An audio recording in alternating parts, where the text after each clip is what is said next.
আসসালামু আলাইকুম ভিউয়ার্স, আমি লুৎফুন্নেসা, দেখছেন আমার চ্যানেল ইসলামিক ওমান লুৎফুন্নেসা। বন্ধুরা, আজকে আবারও একটা অনেক দিন পর নতুন ব্লগ নিয়ে চলে এসেছি। এটা হচ্ছে আমরা একটু হলিডে ছুটিতে গিয়েছিলাম। সরি, হলিডে বলছি আবার ছুটি বলছি। তো আমরা একটু ঘুরতে গিয়েছিলাম বসিরহাটের দিকে। এটা হচ্ছে ঘোষবাড়ি, ফোনে সার্চ করলে কিন্তু পেয়ে যাবেন। তো এটা ঘোষবাড়ি, ওখানে একটা খুব বড় ফেয়ার ছিল, মেলা যেখানে আর কি যে জনসাধারণের পক্ষ থেকে তৈরি হয়নি, এটা ওখানকার একটা অধিবাসী ছিল যার নাম ছিল ঘোষ। তো ওনার এটা পুরোটা তৈরি। মেলাটা কিন্তু অনেকটাই বড় ছিল, এতটাই বড় যে পুরো শুরু থেকে নিয়ে গেট থেকে শুরু করে একদম পিছন পর্যন্ত যেতে কিন্তু 2 ঘন্টার মতো সময় লাগবে। জাস্ট দেখতে দেখতে শুধু যেতে হবে শেষ করতে। তো অনেকটাই বড় ছিল মেলাটা। এটা কিন্তু শুধু ওই ঘোষ নামক মানুষটির ছিল, উনি নিজের থেকে তৈরি করেছে। আর এটা 2-1 দিনের জন্য তৈরি হয়নি, এটা পুরো সারা বছরের জন্য। যখনই যাবেন তখনই এরকম দেখতে পাবেন। আর মেলায় কিন্তু প্রত্যেকটা আর কি যে পাহারাদার ছিল তারা কিন্তু সিভিলার ড্রেস ছিল, তাদের কালো আর কি ইউনিফর্ম ছিল, আর যেখানে লেখা ছিল যে ঘোষবাড়ি। তো ওই মানুষটারই কিন্তু প্রত্যেকটা কিন্তু ওখানে অনেকগুলো স্টলও ছিল, খাবার স্টল, খেলনার স্টল, যেরকম আর কি মেলায় থাকে। আর প্রত্যেকটা চড়বার জিনিসও ছিল, যে বাচ্চাদের জিনিস, সুইমিং পুল, বোট সব কিছু ছিল। কিন্তু সাধারণ মেলায় যেগুলো আর কি তৈরি হয় থাকে, যে একটু রেটটা একটু বেশি নেয় প্রাইসটা, কিন্তু এখানে কিন্তু অনেক কম ছিল যেহেতু 12 মাসের। তাই কিন্তু এখানে অনেক সব জিনিসের রেটটা একটু কম ছিল। তো খুব সুন্দর, আমরা আর কি ঘুরে ঘুরে দেখছিলাম যেহেতু ঘুরতে গিয়েছি।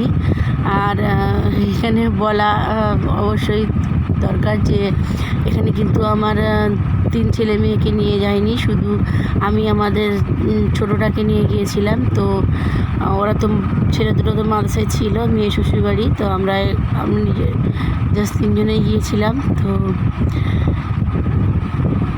খুব সুন্দর করে কিন্তু সাজিয়েছে। আর এই তো দেখতে পাচ্ছেন আমার ছোটোটা, এটা ও আর কি বলছিল পাপাকে পারি হবে, তাই ও ওখানে গিয়ে একটুখানি ছবি তুললো। আর এখানে কিন্তু খুব সুন্দর একটা খাওয়ার ব্যবস্থা ছিল, রেস্টুরেন্ট মতো। এখানে কিন্তু সুন্দর করে একদম ড্রয়িং করা হয়েছে। আর এই রকমই ড্রয়িং করা কিন্তু পেন্টিং করা ছিল আমার ফুফাতো বোনের বাড়িতে, আমি একটু পরে দেখাবো। আর দেখেন এখানে কিন্তু এটা কিন্তু মনে হচ্ছিল যে এটা বাস, কিন্তু এটা কিন্তু বাস না, এটা বাথরুম ছিল। তো ওরা আব্বুকে বলছিল চলো আমরা বাসে করে ঘুরতে যাই। আর যেহেতু এখানে লেডিস বাথরুম ছিল তো উনি চলে এসেছিল। তো প্রচুর জিনিস ছিল এখানে। আর সাধারণ মেলায় যেগুলো আর কি 1-2 করে থাকে, নাগরদোলা, প্রত্যেকটা জিনিস একটা করে থাকে, কিন্তু এখানে 2-3টে করে ছিল, কারণ এটা তো অনেক বড়। সামনের দিকে ছিল আবার পিছনেও ছিল। আর এটা একটা সুইমিং করা, বোটিং করা হয়েছে বাচ্চাদের জন্য। দেখতেও কিন্তু ভালো লাগছিল, ঘুরে ঘুরে কীভাবে যে সময় কেটে যাচ্ছিল বোঝাই যাচ্ছিল না। তো মেয়ে চড়বে বলেছিল, যেহেতু একা পারবে না, হয়তো পড়ে যাবে, তার জন্য ওকে চড়ানো হয়নি। তো আমি তো অনেক দিন পর ব্লগ দিচ্ছি, জানি না আমার ব্লগটা কতজন দেখবে। আর আমি এর আগে তো অনেকবার ব্লগ দিয়েছি, যেহেতু ভালো করে আর কি লাইক পাচ্ছিল না, তো একটু মন মেজাজটা একটুখানি খারাপ হয়ে যায়, যার জন্য আমার ব্লগটা দিতে একটু দেরি হয়ে যায়।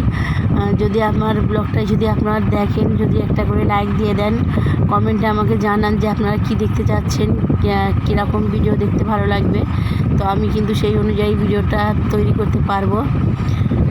তো প্লিজ একটুখানি সাপোর্ট করবেন।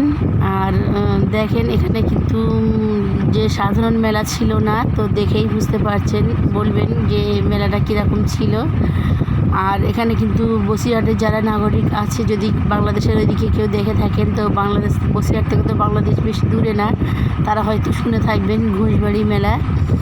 তো মেলাতে কিন্তু সব সময় যাওয়া যেতে পারে। আর এখানে যদি দূর থেকে কেউ যেতে চায়, তো সে কিন্তু ওখানে আবার কি বাড়ি তৈরি হচ্ছে, যারা কি রাত্রে কি এক রাত থাকতেও পারবে ওইখানে। তো এখানে মেয়েটা তো জানেনি, যখন যেখানে লাফানো দেখতে পাও ও তো প্রথমেই লাফাবে গিয়ে।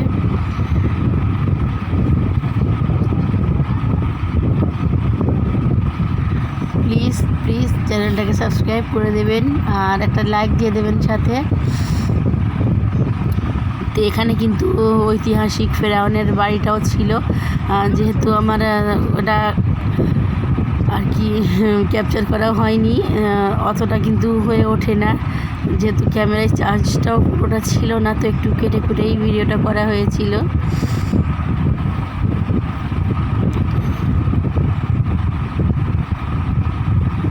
তো চলেন সোজা ঘুরে আসি। এখন আমার ফুফাতো বোন যেখানে আর কি আমরা গিয়েছিলাম, তো আমার বেটিমার মেয়ের বাড়ি, এটা ছোটো মেয়ে।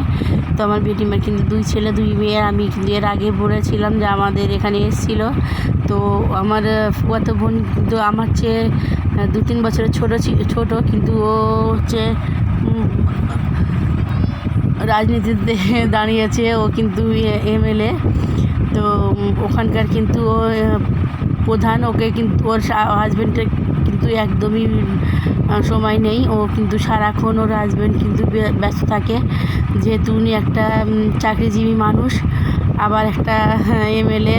উনি কিন্তু ওনার স্ত্রীকে কিন্তু কোথাও পাঠায় না, সারা জায়গায় কিন্তু উনিই যায়। তো এখানে আমরা গিয়েছিলাম, তো ওর হাজব্যান্ড বললো দিদি একটু বিরিয়ানি তৈরি করো। তো ওনারা করে, কিন্তু আমাদের এখানে ঘরের মতো হয়তো বা হয় না।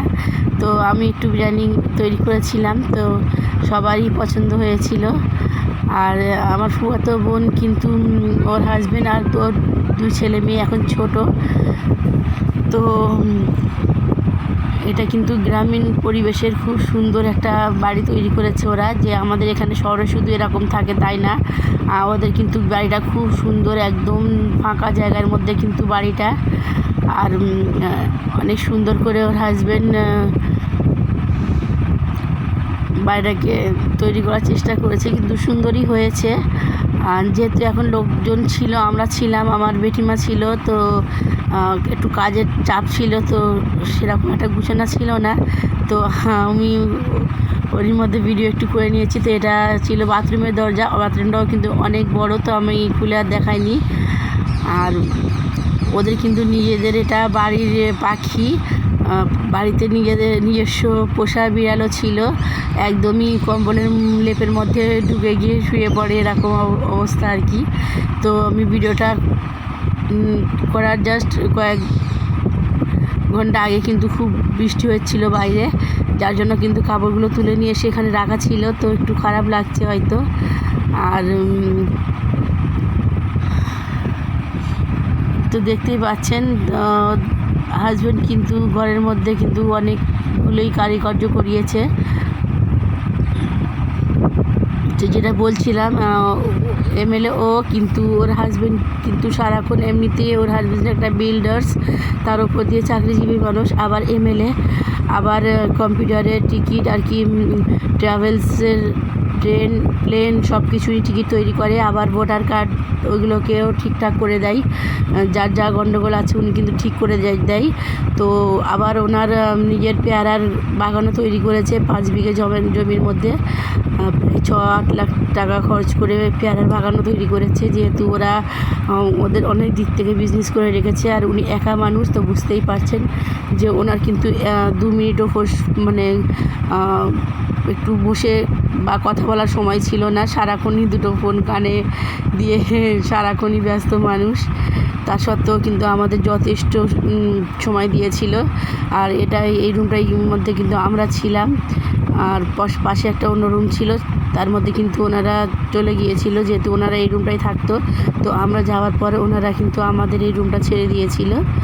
আর এখানে আমরা কিন্তু যে কদিন ছিলাম এই রুমটার মধ্যে ছিলাম। আর মেয়ে কিন্তু আপনাদের পরিচয় করিয়ে দিচ্ছে প্রত্যেকটা জিনিসের সঙ্গে, দেখতে করছেন ও একবার করে, কিন্তু এসে এসে বলে দিচ্ছিল।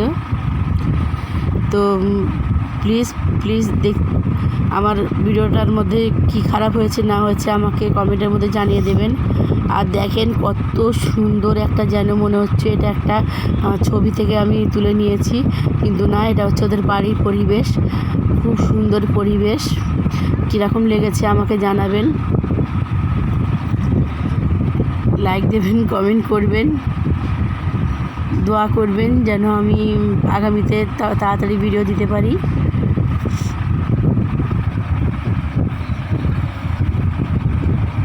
তো এখানেই আমি ভিডিওটা শেষ করছি। আসসালামু আলাইকুম ওয়া রাহমাতুল্লাহি ওয়া বারাকাতুহু।